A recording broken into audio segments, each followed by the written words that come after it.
Hola amigos, gracias por acompañarme, que vamos a hablar del UNCAF Invitacional Sub-16 que se realiza en Costa Rica, y vaya que hubo un par de campanadas, aunque usted no lo crea, ya hay finalistas. Pues bien, hablamos de la selección de Honduras porque Reinaldo Rueda dio una lista de convocados para iniciar un microciclo de trabajo de cara al arranque de las eliminatorias mundialistas. Solo jugadores del Redondo Nacional. Falta la incorporación de los legionarios, recuérdese. Ellos llegan para 3 días antes de la fecha FIFA. Hablamos de la nómina de convocados por parte de Dóniga en la selección de El Salvador de cara al partido ante el Cádiz. Eso y más aquí en Un Poco de Todo con su servidor Saúl Salguero. Miren, El Salvador logró su primera victoria en el UNCAF Sub-16. Derrotó a la selección de Belice a primera hora con marcador de 2-0. Positivo el resultado, cierran básicamente su participación en este torneo con una victoria. Pudo haber sido peor, ¿no cree usted? Y además, recordando de que se pudo haber sacado un empate a 1 ante la selección de Costa Rica. Desafortunadamente, los jóvenes perdieron la concentración y en el último minuto les marcaron el gol de la diferencia que le dio la victoria a Costa Rica en la segunda fecha de este torneo. Pues bien, cierran su participación con una victoria de 2-0, bien por el equipo de Juan Carlos Serrano. Consideramos de que llegaron a eso, a sacar una victoria, porque si somos honestos, no tenían la preparación para poder aspirar a más. En el otro partido que se realizó también a primera hora, Nicaragua sacó un empate ante la selección de Puerto Rico. 2-2 terminó el encuentro, bien por la selección de Nicaragua, que también básicamente cierra su participación en este certamen con ese empate a 2. Los partidos interesantes de los que habíamos hablado en el programa anterior, una selección de Honduras enfrentándose a la selección de Panamá. ¿Cómo terminó ese partido? Empataron a 1. Panamá necesitaba sacar la victoria. ¿Por qué? Porque había perdido ante Puerto Rico en la jornada inaugural con marcador de 1-0. Por eso llegaba con esa desventaja. Mientras que Honduras, con un empate, lograba el pase a la final del torneo, afianzando el primer lugar del grupo. Pues eso fue lo que ocurrió. Empate a 1 que da más bien un sabor a victoria para la selección de Honduras, que con ese empate básicamente se clasifica a la final del certamen. Panamá vuelve a errar, vuelve a fallar. Creí que con esa goleada que le dieron a Nicaragua, el 5-0, realmente habían nuevamente llegado a levantar cabeza y se convertían en grandes favoritos para ganarle a la selección de Honduras. Y digo favoritos, no digo de que eso iba a ocurrir, que se entienda lo que digo. Y desafortunadamente para los intereses panameños se fallaron nuevamente grandes oportunidades y Honduras se paró bien, supo aprovechar la que tuvo y con ese empate está clasificando a la final del UNCAF Sub-16 que se realiza en la hermana República de Costa Rica.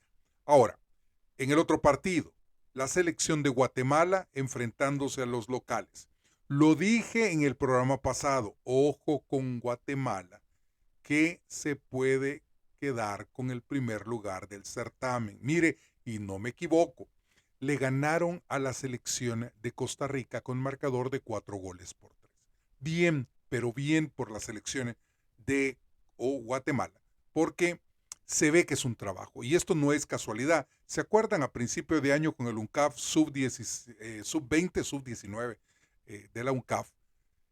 ¿Se acuerda que a la final llegaron las selecciones de Guatemala y la selección de Panamá? El partido terminó empatado y en el lanzamiento desde punto penal ganó la selección de Guatemala.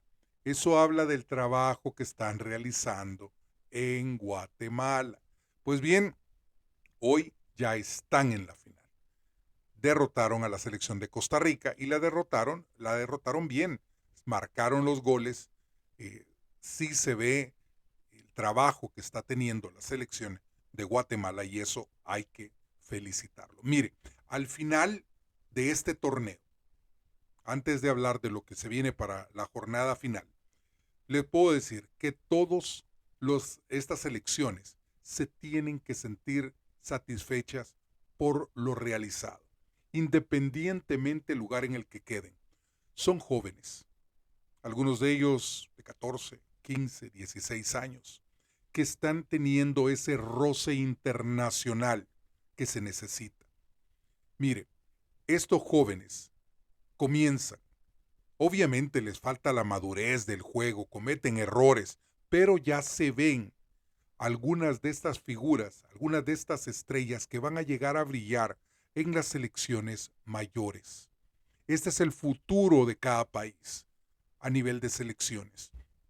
Por eso es importante no perder la cabeza, no presionarlos. Son niños, son niños. Si bien es cierto, en Europa, incluso en la MLS, han debutado en la primera liga, ya en el fútbol profesional, con tan solo 16 años, 15 algunas veces. Eso no quiere decir que en nuestro medio estén preparados para hacerlo. Hay que trabajar psicológicamente con estos jóvenes para no perderlos. Hay que tener a los técnicos idóneos para trabajar en las bases. ¿Por qué? Porque es diferente tener y ser el técnico de una selección mayor a personas que se les puede exigir más que tener un técnico en selecciones infantojuveniles. Es diferente la manera en que vas a tratar a un niño.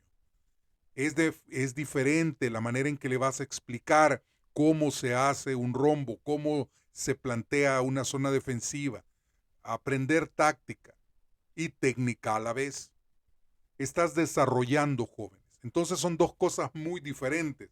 Es malo presionar a estos jóvenes. Por eso siempre hemos criticado cuando llegan a estos torneos colegiales que llegan con los papás y les exigen. No, si hay que dejarlos crecer, que se diviertan. El fútbol es un deporte para divertirse, no para presionar a nadie. O sea, que no hay que juzgar a estos jóvenes porque perdieron y qué malos son. No, están desarrollándose. Obviamente, este rodaje internacional les va a ayudar a madurar.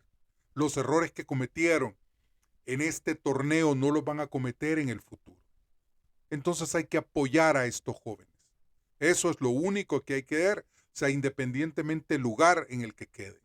O sea, no se puede crucificar a estos jóvenes por errores que han cometido. Son jóvenes, son niños que están aprendiendo a jugar al fútbol y se están desarrollando y tomando el roce internacional que necesitan.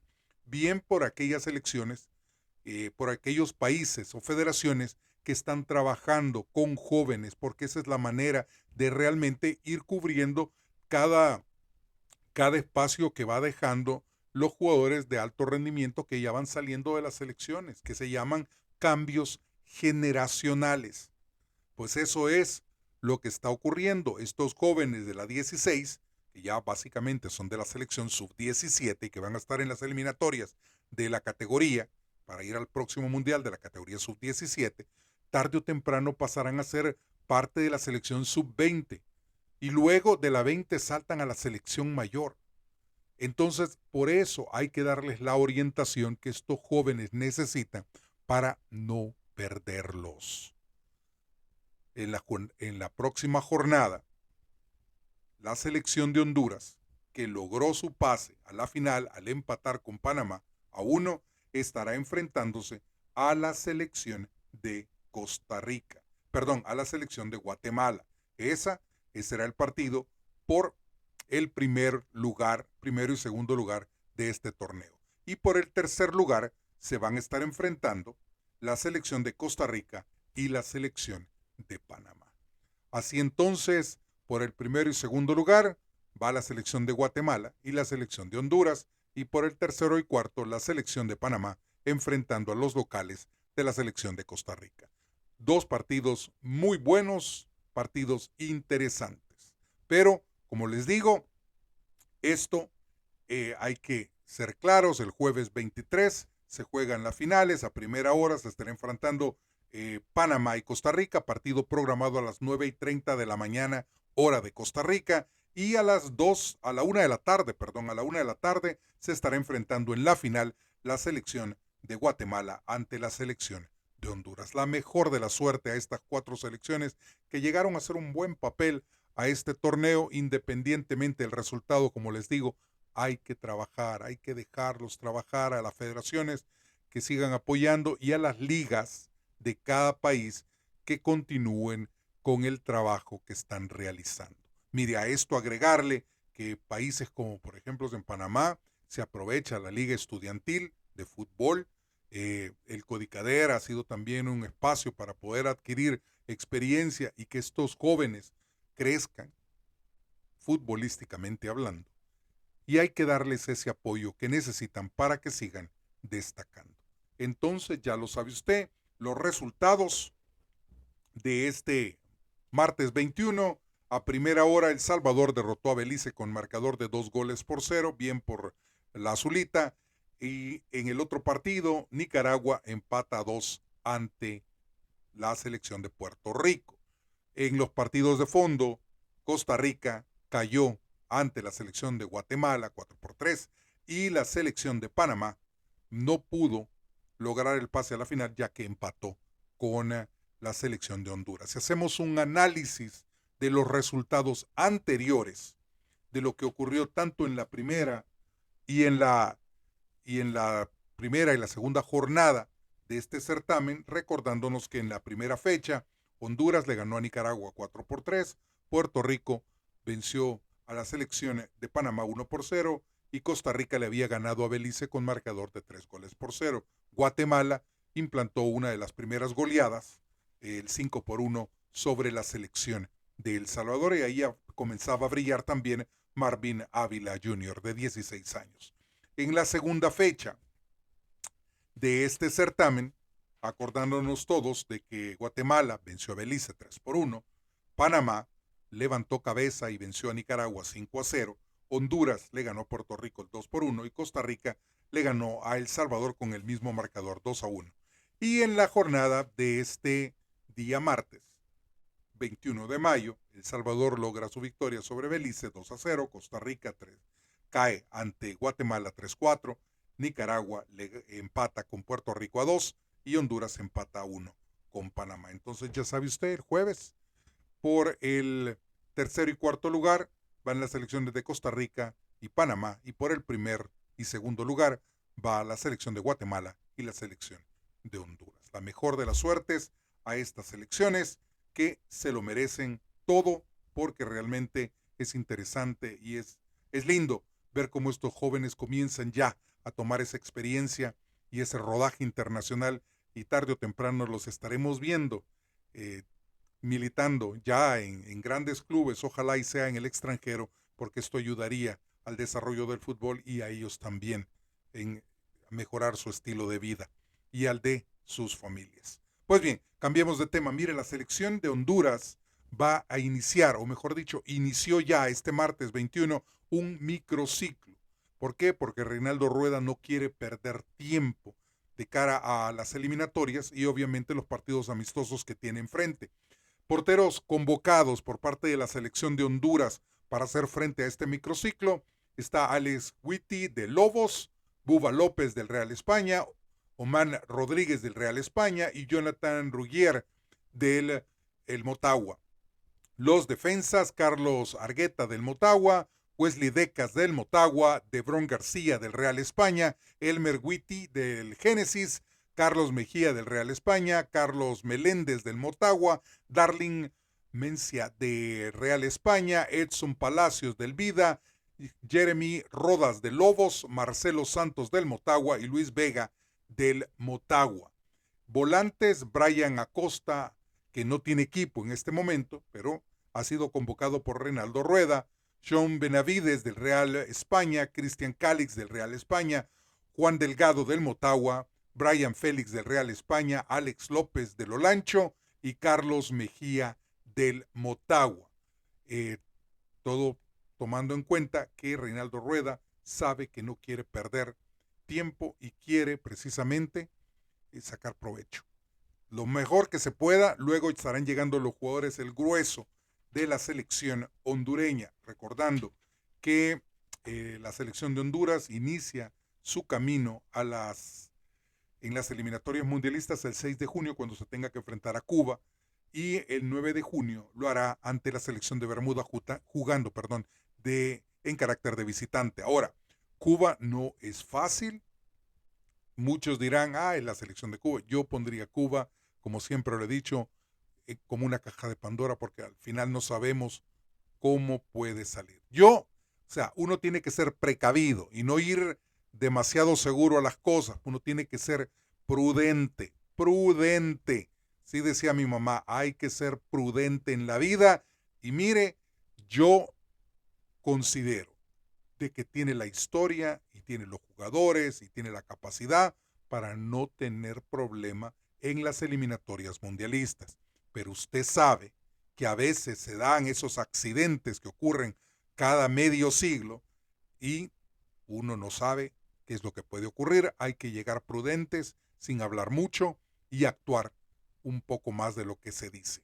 Ahora, recordando que el 16 de junio Honduras tiene un partido amistoso ante la selección de Ecuador, partido a disputarse precisamente en la ciudad de Connecticut, aquí en los Estados Unidos. Pues bien, la mejor de la suerte a la selección catracha, a la selección de la H, ojalá y suene, aunque dicen que la H es muda, ojalá, pero aquí que suene y que haga mucho, pero mucho ruido para que no haya problema. Mire, por cierto, el técnico de la selección de El Salvador dio a conocer un listado, tomando en cuenta de que la selección de El Salvador tiene precisamente un partido programado para el 30 de mayo ante el Cádiz, que ya es de segunda división del fútbol español. Pues ante el Cádiz juega el 30 de mayo un partido de preparación. Pues David Dóniga tiene una lista de convocados para iniciar un microciclo de trabajo. ¿Quiénes han sido convocados? Han sido convocados Oscar Pleites del Isidro Metapán de la Alianza, Mario González y Narciso Orellana, y también Leonardo Mengíbar. Vamos a ver cómo sigue progresando el Machito en el desarrollo podríamos decirlo, de esta selección. Porque hay que ser honestos, para mí cometió un gran error al salir del fútbol ticos, irse de préstamo al fútbol salvadoreño, cometió un gran error. Tenía oferta para irse a la USL, la segunda división del fútbol estadounidense. Hubiese sido lo más conveniente para el Machito irse a la USL que el fútbol salvadoreño, y lo digo con respeto porque si hablamos de nivel, es mucho mejor el nivel y el progreso que el jugador puede tener militando en la USL que lo que puede realizar en el Alianza.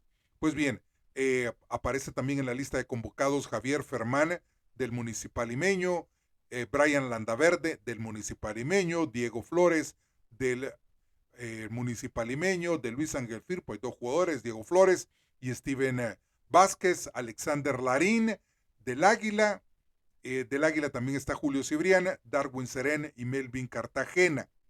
Del FAS hay 3 jugadores, está Roberto Domínguez, Rudy Clavel y Rafael Tejada, y del Once Deportivo está Jorge Cruz, y del Dragón, de los mitológicos del Dragón, está Melvin Cruz. Por cierto, dicen que el Dragón ya llegó a un acuerdo, falta ser oficializado. Dragón estaría entregándole la categoría en la primera división al Santa Tecla, que descendió, y el Dragón estaría ocupando la plaza del Santa Tecla en la segunda división. ¿Cuánto habrá de por medio en esa negociación? No creo que sea de amigos, pero así se maneja el fútbol. Seguirá el Santa Tecla en la primera división. Falta todavía firmar los papeles para que eso se dé, pero lo más seguro es que en las próximas semanas tengamos noticias que eso se ha realizado.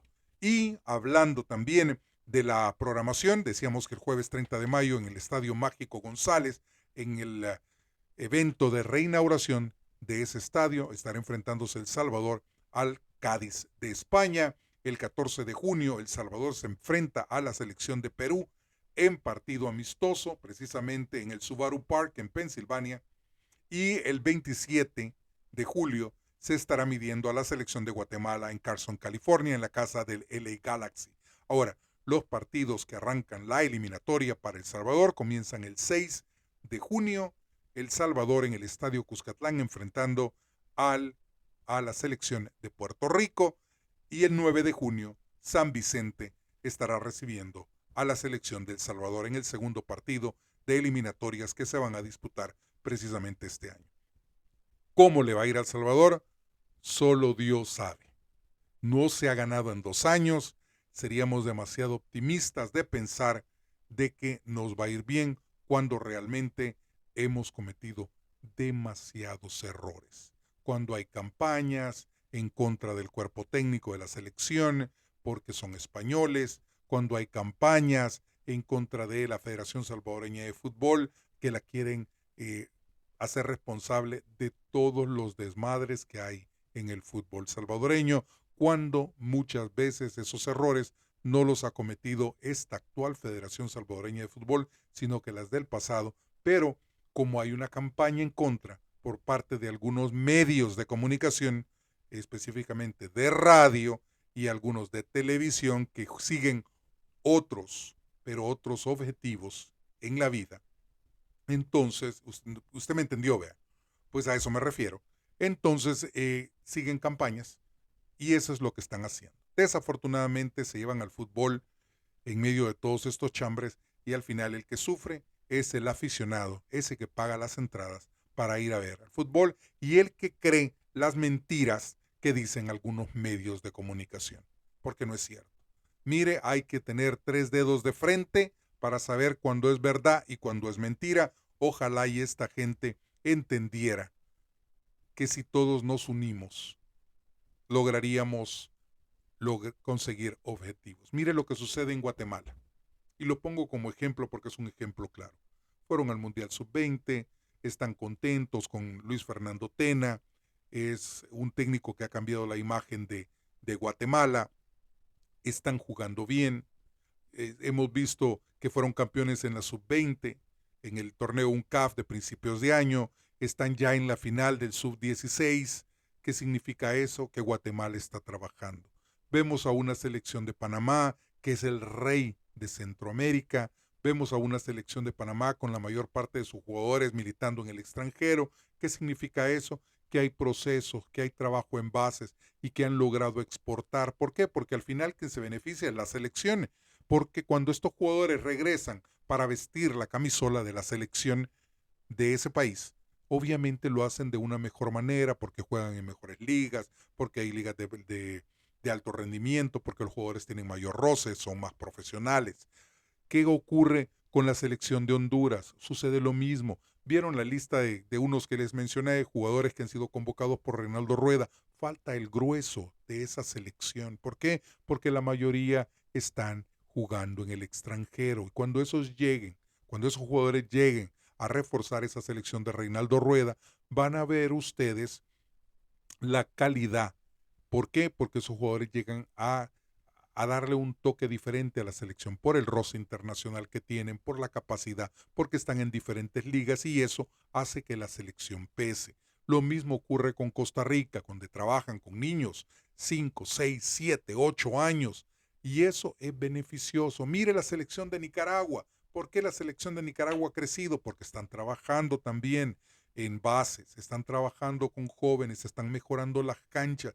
Eso implica trabajo y no se ve de la noche a la mañana. ¿Quiere un ejemplo más claro? Estados Unidos. Estados Unidos comenzó un proyecto de tirar jugadores al extranjero, porque eso es lo que hace. Tiene Estados Unidos, lo mencionaba en un programa anterior, tienen para sacar 3 selecciones. 3 selecciones. Así de sencillo. Una de solo jugadores que militan en el extranjero. En Europa, para ser específico. Y otras 2 de jugadores que militan en la MLS y en la USL. Así de sencillo. Pero ese proyecto no empezó ayer, empezó hace 10 años, exportando jugadores y ahí comenzaron a salir jugadores como Sergiño Dest, que llegó al Barcelona, ahora en el AC Milán, como Pulisic, ahora jugador del AC Milán, como lo mencionaba, de Pepin, que salió del Paso y de repente llega al PSV Eindhoven. Eso es lo que ocurre. Cuando se trabaja, se exporta jugadores y al final, bueno, Estados Unidos Estados Unidos trabaja no para ganar un quinto partido, trabaja para ganar una Copa del Mundo. Esa es la diferencia cuando se sabe trabajar. Sigamos ejemplos. Mire Nicaragua con las ligas infantojuveniles, ligas estudiantiles. Lo mencionaba Guatemala, Panamá, Costa Rica, Honduras. Y ahí están. Usted ve a la selección de Costa Rica, ve a la selección de Honduras. Están creciendo y muy pronto van a lograr a ese nivel que habían perdido por el cambio generacional. Pero muy pronto los vamos a ver nuevamente y van a ser esos monstruos del área centroamericana. Y ya no la tendrá tan fácil Panamá cuando ese desarrollo se dé, porque ha habido un cambio generacional. COVID vino a afectar a todas estas selecciones y dice usted cómo COVID afectó a estas selecciones. Afectó el desarrollo de todas las selecciones en el mundo. Fueron 2 años de pausa, 2 años de pausa, para que nuevamente se volviera a trabajar. Pues ahora estamos viendo ese efecto COVID en el fútbol, porque se paró, se dejó de trabajar y ahora comienza nuevamente. Desafortunadamente, en países como El Salvador ha sido más que un efecto COVID. Allá nunca se ha trabajado. Mire, el fútbol ha evolucionado de tal manera que nuestros papás jugaban a un nivel, se echaban un par de cigarros, se tomaban 3 cervezas después de cada partido y no pasaba nada porque ese era el nivel de ese momento.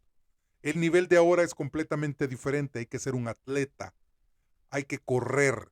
¿Cuánto corre un jugador en un partido? 5, 6 millas, 7. ¿Cuánto pierde de peso un jugador por partido? 5 libras, 6 libras, dependiendo. ¿Dependiendo a qué? Al clima en el que está jugando, dependiendo a la hora que juega, dependiendo al estado del terreno de juego, si es en invierno o es en verano, porque todo eso afecta. O sea, así ha cambiado el fútbol. Así se ha hecho de profesional el fútbol. Usted ve a los jugadores corriendo con aparatos tecnológicos GPS, que ¿para qué sirve? Para medir cuánto corre, cómo corre, en qué momento se detiene, en qué área está jugando. Eso es el fútbol de ahora, el deporte profesional. Por eso les digo, o sea, el fútbol ha evolucionado, nosotros tenemos que evolucionar también. Ya no es el fútbol de nuestros papás, el partido y que usted se veía y ahí estaba el técnico fumando en el área técnica, en fin, ese tipo de situaciones. Así ha cambiado el fútbol. Pero mire, volviendo al tema, mi más sincera felicitaciones a las selecciones sub-16, a todas en general. ¿Por qué? Porque ese es el futuro de Centroamérica. No los presionemos, hombre. Son jóvenes, son chamacos, son cipotes, son patojos, son jovencitos, son los mucha. Déjelos vivir y disfrutar el fútbol, no los frustre. Y démosles los técnicos idóneos, porque a un joven de 16 años no se le puede gritar, no se le puede tratar como se le trata a un jugador ya profesional. ¿Por qué? Porque están en pleno desarrollo. Los errores que cometen ahora no los van a cometer en el próximo partido. Dejémoslos crecer, dejémoslos que se diviertan y dejémoslos que nos diviertan con el buen fútbol que están regalándonos en este torneo centroamericano. Amigos, Dios me los bendiga. Un abrazo para todos ustedes. Mire, ya tenemos que a mitad de semana, en el próximo programa estaremos hablando de quiénes son los finalistas del fútbol salvadoreño. Comenzaremos a hablar qué pasó en ese primer partido de la gran final del fútbol mexicano. Hablamos de la MLS y hablamos de la Copa América, porque, mire, los días pasan y eso está ya a la vuelta de la esquina. Nos vemos en el siguiente programa, Vivir el Fútbol con la Cabeza y bendiciones del de arriba.